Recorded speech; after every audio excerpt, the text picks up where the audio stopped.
e falei, eu acredito humildemente que eu descobri o ouro em pó para vocês. Vocês não tinham nada, agora a gente tem uma referência que passou por esses caminhos e trâmites metodológicos.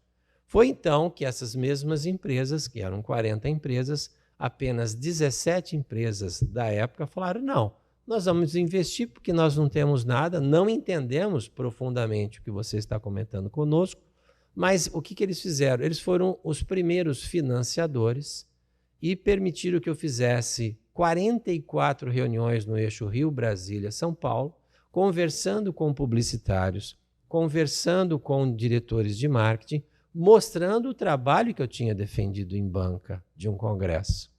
E todos foram unânimes. Em Brasília, tive reuniões com 2 ministérios, o Ministério da Saúde e o Ministério das Cidades, até porque a gente usa um dado do Ministério da Cidade, que é o Denatran, e todos foram unânimes. Aquilo que a gente tinha desenvolvido era muito pé no chão.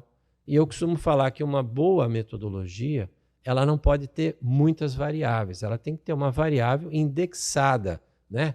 Proporcional a alguma coisa. Então, o que a gente descobriu foi que cada artéria, seja avenida, rua, praça ou local, ela tem uma significância estatística, ela tem uma proporcionalidade interessante em relação ao todo dessa cidade. E é aí que se extrai a audiência. A partir daí, essa audiência precisa ser absoluta. Nós precisamos tirar o número repetido de pessoas que estão passando naquele ambiente todos os dias. Então, aí são outros critérios estatísticos, a ponderação do dia em 24 horas, os pesos e medidas das faixas horárias, aí o nosso grande segredo, que é a pergunta do milhão, como se tira essa duplicidade? Então, nossos sistemas fazem esses cálculos em função da discussão de engenharia e estatísticos que nós desenvolvemos. Desculpa, qual duplicidade? A duplicidade é, você passou 2 vezes naquele endereço, eu conto você uma vez. A segunda vez você vira a frequência. Vira a frequência. Tá certo? E nós fizemos isso num primeiro momento, logo no primeiro 2 anos de atividade, pesquisamos 300 cidades como modelagem para montar os algoritmos. E lógico, hoje nós temos informação do Brasil todo.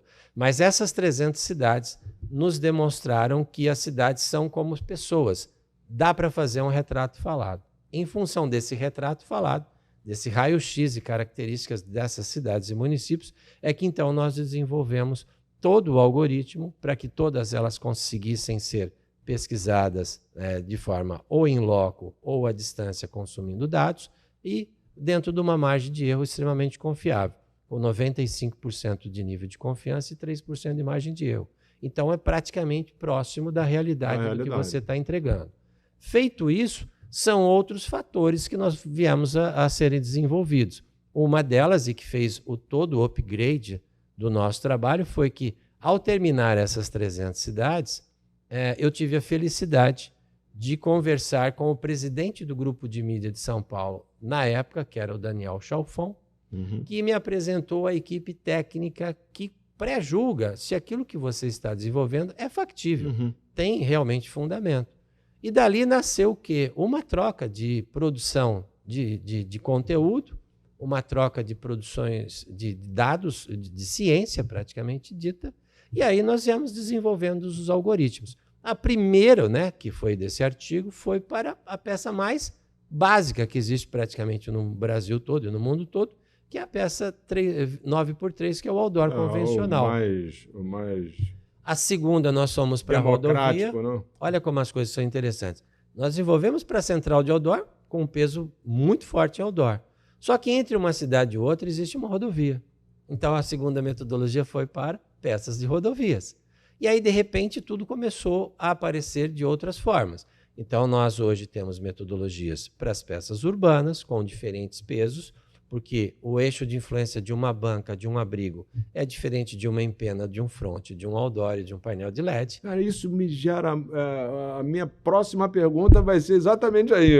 Não, só para concluir. Então, nós conseguimos fazer com todos esses algoritmos tivesse dentro da mesma margem de erro, e lógico que isso é observação de campo, né? E isso nós fazemos isso sistematicamente. As cidades mudam, apesar de ter um retrato falado. Nós estamos aqui no ambiente aqui no Rio de Janeiro, que é uma nova cidade do Rio de Janeiro que pouca gente conhece. As pessoas acham que o Rio de Janeiro para ali no Leblon, não é isso? Ou em São Conrado no máximo. E, no entanto, tem muitos outros rios de Janeiros dentro do próprio Rio de Janeiro. Então, esse entendimento permite que você faça essa observação de campo. Por outro lado, a metodologia que nós consideramos mais sofisticada é a metodologia da mídia em movimento, que é o ônibus, que é um carro de som, que é um veículo de frota. Então, esse movimento tem uma perda. Então, tudo isso são cálculos, são observações, e nós levamos tudo isso até hoje para ser criticado por profissionais do mercado, por uma equipe técnica que faz o contraponto. E aí, quando nós entregamos para uma empresa, nós entregamos, olha, isso aqui já foi discutido, pode ficar tranquilo que está tudo certo.